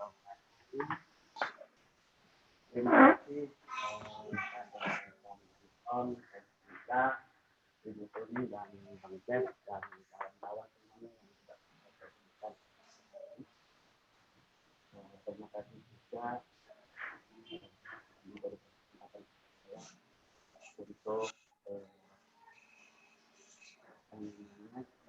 memberikan kata atau 2 kata mungkin yang bisa membangun sedikitnya atau besarnya dalam menuju 2021 ini nanti. Terus Indonesia adalah negara yang memiliki potensi ekonomi yang potensi yang mulai diperhatikan sama dunia internasional ya, karena memang Indonesia memiliki batik juga kan, kita karena memang berkecimpung di dunia batik ya, alhamdulillah juga kan sudah diresmikan ya sama UNESCO ya, jadi sehingga di kata internasional ini sudah Indonesia itu susu sangat baik lah untuk perihal batik itu sendiri. Dan juga Indonesia memiliki sejumlah karakteristik yang menempatkan negara dalam posisi yang bagus. Itu juga harus susu gitu. Jangan nongas. Ya.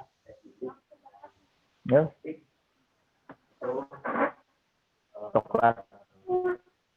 Pernah ya saya mengalami juga ekspor, tapi memang kuantitinya masih ya tidak terlalu besar juga, tapi ya Pernah lumayan. mengalami ya.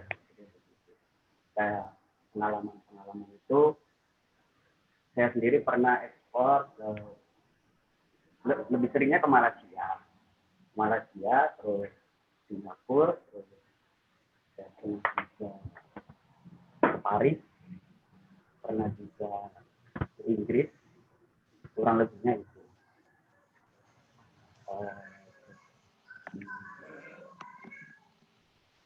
Namanya di sini untuk mempersingkat waktu ya, Kang Anton dan kawan-kawan, belajar dari pengalaman saya pribadi, memang tidak menutup umumnya orang-orang yang mengatakan bahwa saat pandemi ini kan memang sangat berpengaruh sekali ya terhadap perekonomian lebih khusus di daerah terus ini sendiri, industri Daerah Cirebon ya. itu kayak misal pengrajin itu Terdampak. memang sangat terdampak sekali gitu. Kayak beberapa bulan kemarin itu banyak yang workshop itu banyak yang berhenti lah. Tutup sementara lah. Memang Mati suri. antara penjualan dan produksi itu lebih besar di produksi gitu. Ditambah lagi karena memang pandemi, sehingga pelanggan itu kan udah banyak yang minta barang juga gitu. Karena memang Perputarannya agak terganggu ya. namanya di saat pandemi ini banyak yang safety lah istilahnya gitu. Nah, pengalaman saya kemarin itu saat pandemi itu pas awal bulan 4, saya memang belum sangat merasakan lah efek dari pandemi. Pinggir laptop. Setelah berganti bulan 5. Oh ya, salah ya. Bulan 5, Lebaran itu sangat menurun. Terus saya coba berusaha, saya mengutip dari kata-kata Jack Ma ya, itu kurang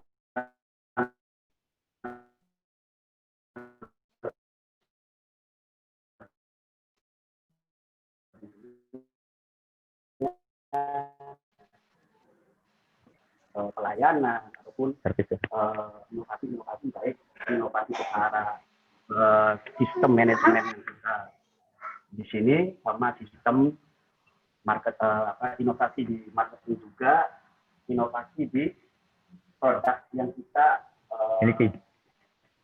buat juga dan kita produksi juga.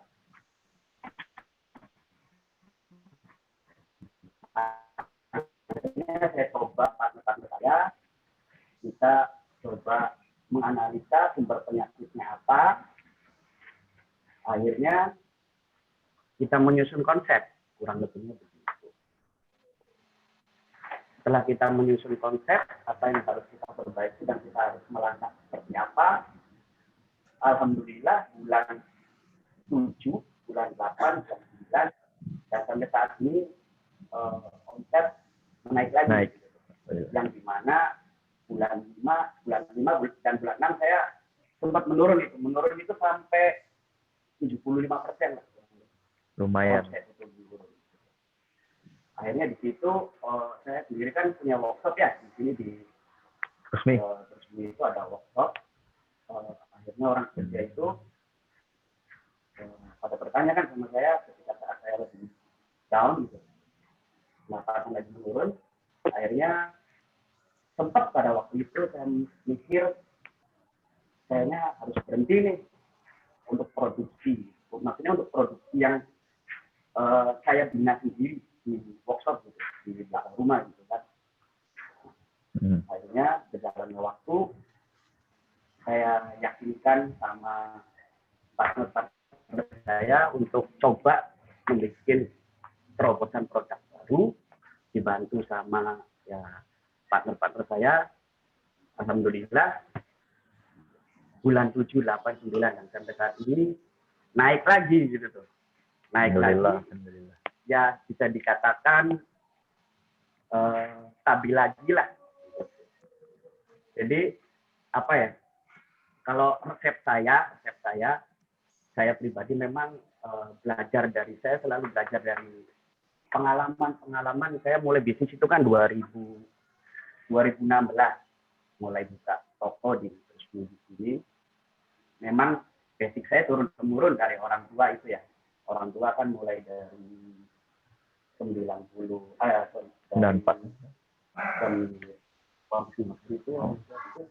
Tahun 90-an. tahun 90-an lah kurang lebih sampai saat ini. Jadi saya selalu sharing sama orang tua juga gitu. Terus sama kakak saya juga ini Bang Haji gitu. Saya selalu sharing gimana cara produk barang yang istilahnya hemat tapi diminati gitu kan. Soalnya batik itu kan cenderung sama ini ya. Batik itu sendiri cenderung sama kadang-kadang baku sama proses gitu. Dalam arti baku sama proses tuh kayak misal 2 kali proses itu tahapannya harus begini. Jadi beragam jenisnya. Saya bagaimana caranya meminimalisir waktu, menghemat waktu, menghemat cost produksi di workshop saya juga, tapi dengan tujuan supaya barang saya itu diminati banyak customer gitu kan. Dan memang saya lebih cenderung ke supplier ya daripada ke user gitu, pemakai lah gitu. Saya lebih cenderung ke supplier karena memang saya sistemnya itu cenderung ke supplier. Memang nggak menutup kemungkinan ya saat pandemi ini pelanggan-pelanggan saya ini banyak yang pada nanti dulu barangnya jangan beli dulu apa dan segala macam karena memang di daerah Jakarta juga, Surabaya juga ya, kota-kota gede lah, Semarang itu, Jogja itu Kendala lapangan. Pada mengatakan ini nota yang kemarin aja pada banyak yang ditutup lah sama pelanggan-pelanggannya dia juga.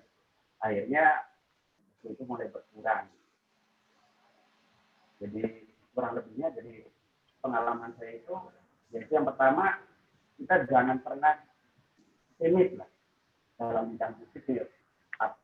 Siapa aja yang baru mau mencoba atau yang sudah mencoba dan pernah turun, itu kita harus optimis.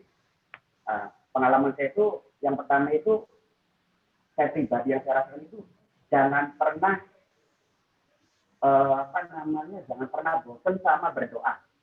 Yang paling pertama, karena saya yakin yang dalam agama saya itu ya yang bisa merubah itu doa. Kalau dibatas skill lah tentang marketing, tentang manajemen dan segala macam itu logika menurut saya. Tapi tidak menutup kemungkinan juga memang kita harus berlogika. Jadi saya waktu itu saya selalu berdoa, ditingkatkan ibadahnya yang biasanya sholat 5 waktu ya ditambahin lah sholat sunnah atau sholat duha atau sholat tahajud. Nah, di samping itu saya berdoa dan saya selalu dalam misi saya itu saya selalu mempertahankan kualitas. Nah, di situ saya nggak mau dalam saat pandemi itu bagaimana caranya kualitas tetap terjaga, harga murah gitu. Nah, akhirnya mau tidak mau saya mencoba dengan suatu metode-metode yang sudah sebelumnya ngobrol sama partner saya juga ya, alhamdulillah stabil lagi. Jadi doa, terus kualitas barang kurang lebihnya ya, terus ya usahalah, ikhtiar lah ya gitu loh. Jadi pokoknya jangan pernah pesimis lah, jangan pernah pesimis. Soalnya kalau menurut saya di bab ini ya yang saya pegang, saya lebih cenderung ke masalah ini yang saya tampil, yang saya katakan ini mungkin lebih cenderung ke masalah spiritual ya, karena memang menurut saya hal spiritual itu sangat membantu sekali saat pandemi ataupun saat kita lagi down, terpuruk ataupun saat apapun itu. Karena menurut saya spiritual itu doa itu ada korelasinya sekali, sangat berkorelasi terhadap kemajuan atau kemunduran bisnis kita. Terus ditambah lagi yang paling saya pegang di saat pandemi ini, prihatin itu kalau bahasa apa ya, kalau bahasa prihatin itu hemat. Nah, di sini memang kita harus pinter-pinter dalam saat pandemi ini memanage dengan baik manajemen di secara perusahaan atau lebih khusus manajemen secara pribadi, baik di kedisiplinan waktu, yaitu yang sudah disampaikan juga, jadi waktunya, terus manajemen tentang kita hal-hal yang misalkan sesuatu yang keinginan juga, hobi juga, ya semuanya kita harus minimalisir. Cukupnya. Jadi ya kurang lebih seperti itu semuanya, Kang Anton. Kurang lebihnya mohon maaf, barangkali banyak salah karena saya memang baru juga. Ya, bila taufik wal hidayah. Wassalamualaikum warahmatullahi wabarakatuh. Waalaikumsalam warahmatullahi wabarakatuh. Terima kasih Mas Ali atas waktu dan kesempatannya. Memang sih kalau melihat saya sepanjang jalan di Jalan Kusmi itu memang membutuhkan beberapa kualitas produk sama harga ya kan ya. Karena kan persaingan ketat gitu kan, apalagi di daerah Jalan Kusmi itu, saya lupa nama jalannya sih, di daerah Kusmi itu memang persaingannya sangat-sangat global gitu, apalagi dari sisi tadi Mas Ali serahkan, kemudian sama Mas Haji, sudah ekspor ya, sudah nyampe Singapura, kemudian di luar negeri juga kalau nggak salah tadi ada gitu kan. Emang batik Megamendung ini sangat-sangat terkenal sih, sampai ke Bandung juga. Ya, betul. Benar. Sampai beberapa jabat-jabat juga saya perhatikan, bahkan Pak Bambang Susatyo gitu kan, DPR MPR memakai batik Kusmi itu sangat elegan gitu kan, ketika ke Amerika atau kunjungan ke luar negeri. Seperti kayak alhamdulillah gitu kan. Seperti beberapa kayak Luhut Binsar juga kalau nggak salah pernah memakai Megamendung juga sih. Jadi memang ke arah kedepannya sebenarnya ada sesuatu yang dapat bermanfaat dan bisa menguntungkan satu sama lain, baik dari sisi pengusaha maupun dari sisi pembeli gitu kan. Benar sih emang kedepannya harus seperti itu sih. Terima kasih Kang Ali atas presentasi dan waktunya. Ya sama-sama Kang. Untuk selanjutnya dari Bu Nur ya. Untuk saya selanjutnya, tanggal Bu Nur waktu dan kesempatannya.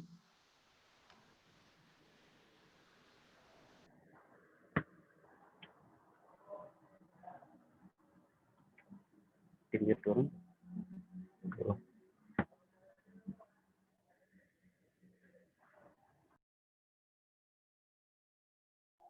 Baik, Assalamualaikum warahmatullahi wabarakatuh.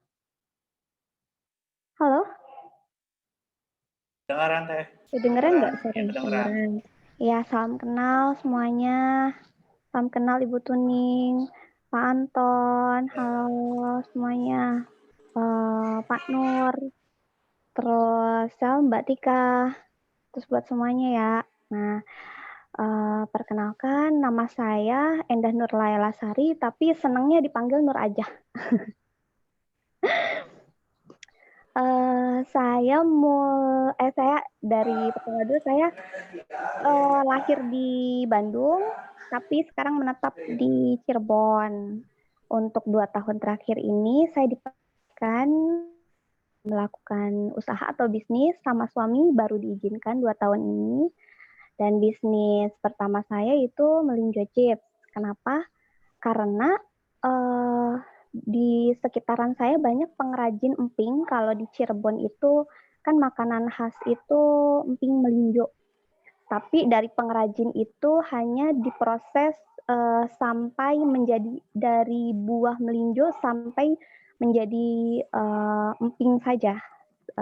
Nah, terus saya berpikir ingin lebih memperkenalkan lagi makanan khas Cirebon ini untuk masyarakat luas. Dari rasa dan keunikannya saya tambahkan jadi berbeda dengan emping-emping di pasaran gitu. Dan untuk brandingnya saya nge-branding di hotel-hotel Cirebon. Terus packagingnya juga saya pakai yang box karena saya emang pasar saya itu wisatawan Cirebon yang berkunjung ke Cirebon gitu. Kenapa saya ingin pasarnya wisatawan, karena menurut saya emping ini harus berbeda dengan yang lain gitu. Jadi untuk rasanya pun saya beda banget. Jadi ada Black Panther, ada My Babe, ada Love Kiss, ada Dragon Egg. Jadi berbeda banget sama emping-emping yang di pasaran gitu. Terus alhamdulillah berjalan cukup lancar karena apa ya, rasanya mungkin ya, bukan mungkin, memang enak. Rasanya enak dan unik. Jadi ketika yang tidak suka emping pun ketika saya suruh coba sekali, dia langsung ketagihan. Karena rasanya beda gitu. Tetap rasanya pahit, tapi ada sesuatu yang berbeda di sana gitu. Terus, nah untuk masa pandemi kemarin kebetulan kan hotel-hotel pada oleng, banyak yang inilah apa sih tutup ya, harus ini. Nah akhirnya berimbas ke usaha saya juga. Nah dari sana saya berpikir lagi untuk apa lagi nih yang bisa saya jalankan di masa pandemi ini. Kebetulan saya berkolaborasi dengan teman-teman saya di komunitas. Kita akhirnya membuat hand sanitizer dan disinfektan. Nah, hand sanitizer dan disinfektan kita itu dari benar-benar beberapa ibu-ibu ya, yang memang kegiatannya memang terhambat, jadi punya usaha lain. Nah, setelah pandemi usahanya stop, jadi kita fokus di sini gitu. Dan alhamdulillah sudah berjalan 1 tahun ini dan sudah berizin resmi. Terus sudah kita kerjasama dengan beberapa rumah sakit, dan pabrik ya, beberapa pabrik, alhamdulillah gitu. Terus hand sanitizer kita juga ini bukan dari alkohol murni, jadi kita bikin dari sampah buah dan sayur. Terus dari lidah buaya asli. Karena kita berpikir seperti ini, hand sanitizer itu sudah menjadi kebutuhan sehari-hari, baik anak-anak, manula ataupun orang-orang di sekitaran. Sekarang kemana-mana sudah harus memakai hand sanitizer, karena di jalan kan kita tidak mungkin harus mencari air dulu, mencari sabun dulu gitu. Sementara kita harus aktivitas terus. Akhirnya kita memutuskan untuk membuat hand sanitizer yang aman untuk anak, untuk manula gitu kan.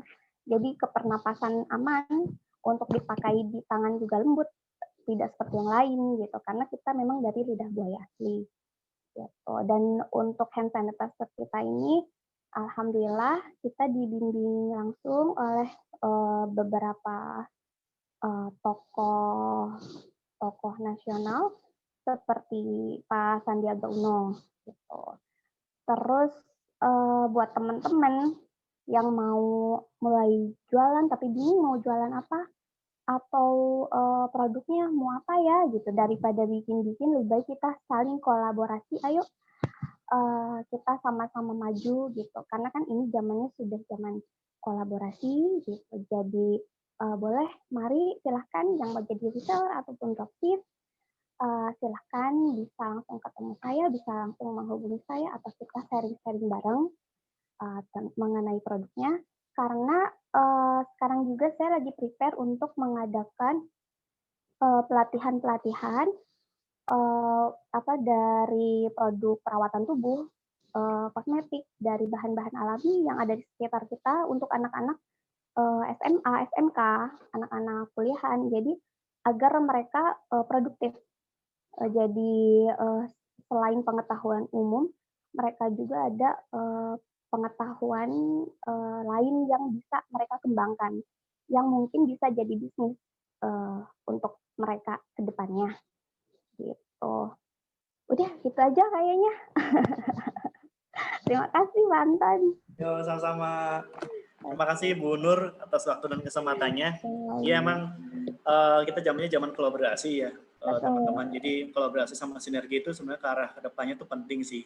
Bahkan kalau misalnya lihat dari Tokopedia kan katanya mulai aja dulu gitu kan.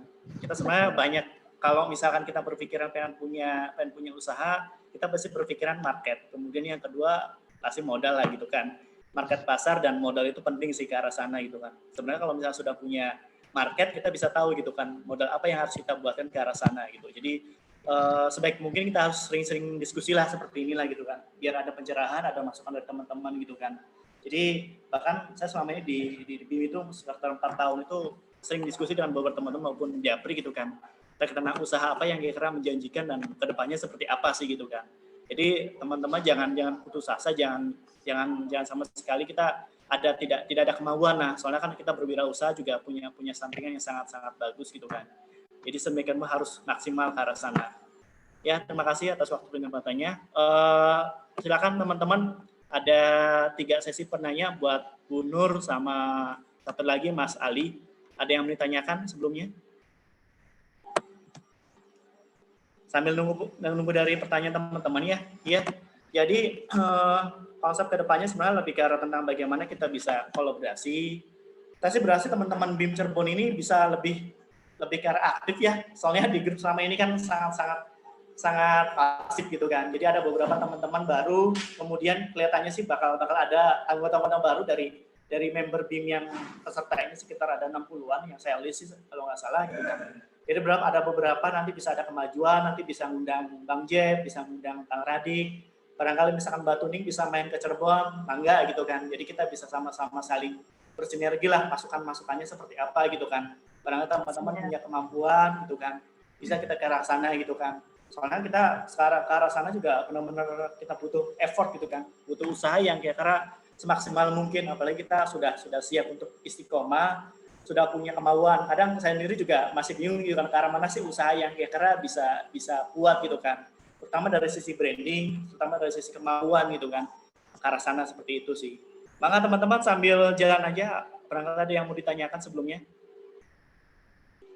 Kita mengalir aja. Masih belum ada ya? Ya udah sambil jalan aja ya.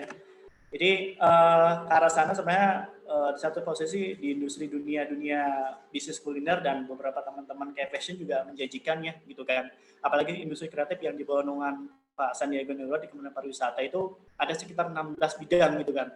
Termasuk kriya, seni, apalagi kalau misalnya kita berada sana, kemudian ada beberapa industri kreatif yang kira-kira modalnya itu sangat-sangat kecil gitu kan.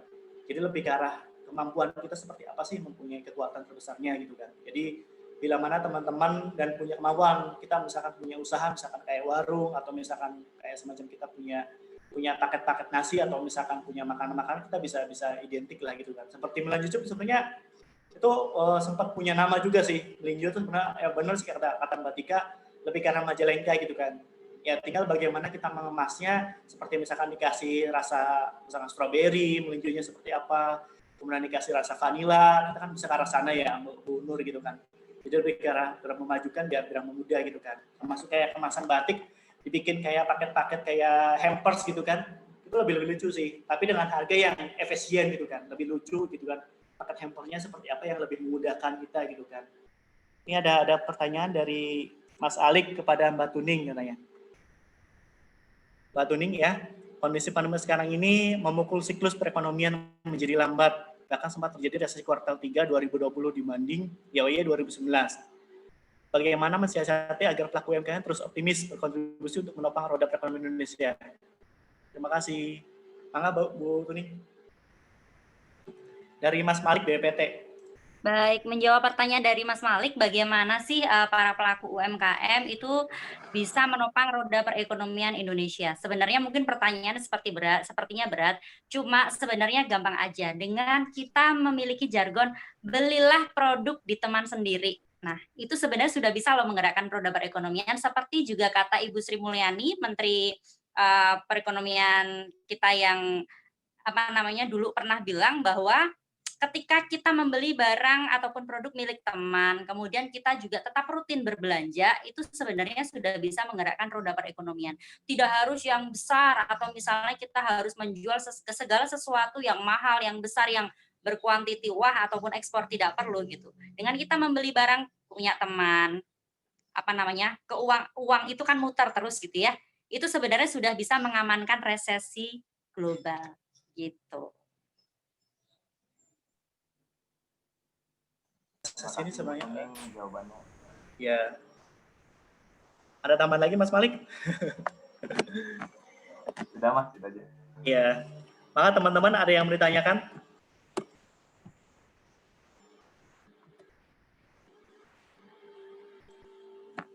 Ada yang mau ditambahkan, teman-teman?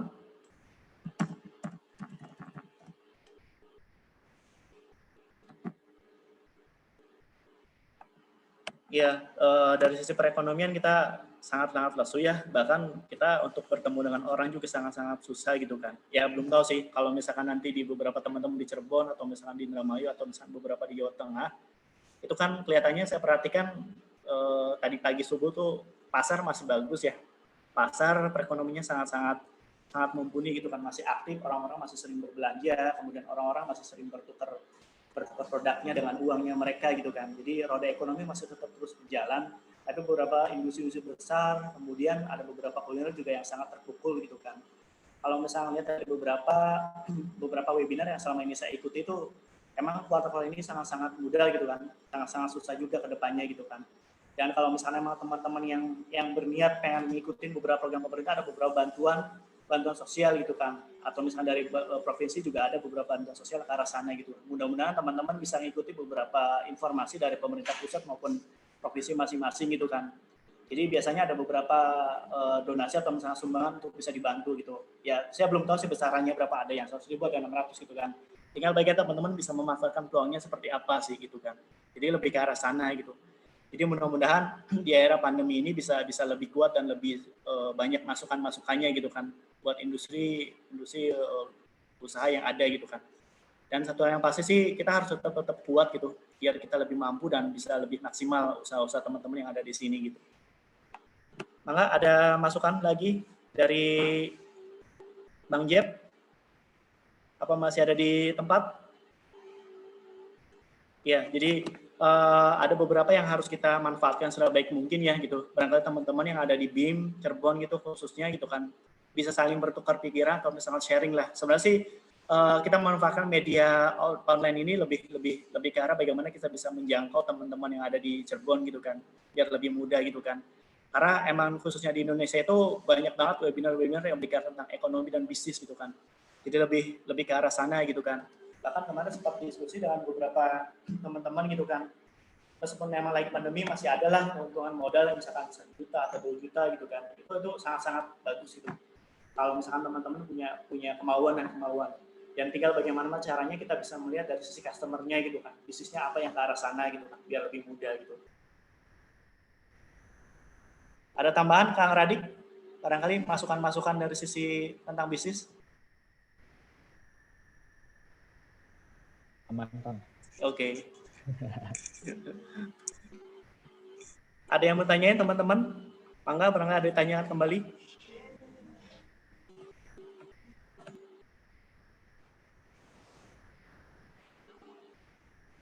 Udah ya? Dari teman-teman masih ada yang tanya lagi? Mumpung masih ada beberapa pembicara di sini.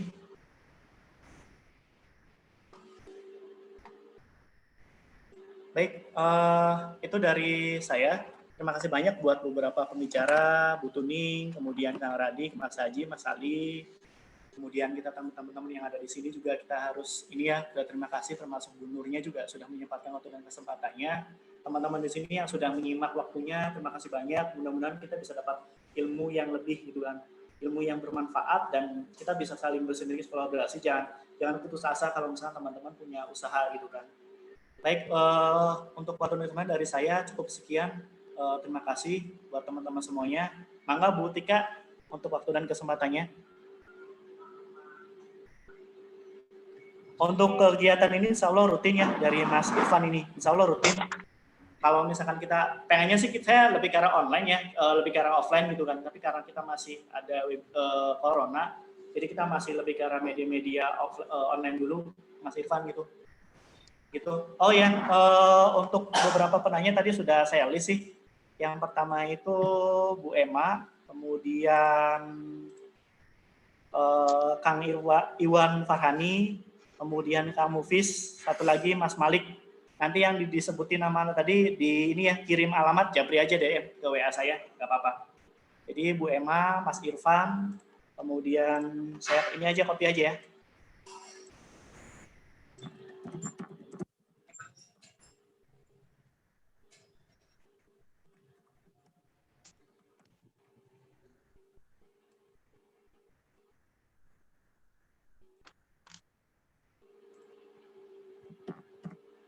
Itu udah di grup ya, dari Kang Iwan, Kang Mufis, kemudian Bu Emma sama Mas Malik. Itu ada beberapa ya hadiah lah gitu kan. Nanti tinggal DM aja alamat lengkapnya, nanti kita kirim ke sana. Untuk waktu dan semuanya mangga Bu Tika.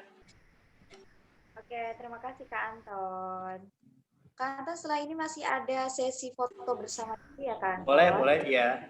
Oke, jadi untuk seluruh peserta dimohon untuk on kameranya karena nanti ada sesi foto bersama. Oke, boleh di on kameranya, nanti mau difoto deh sama Kak Anton. Oke. 1, 2. Ini background videonya dimunculin bisa?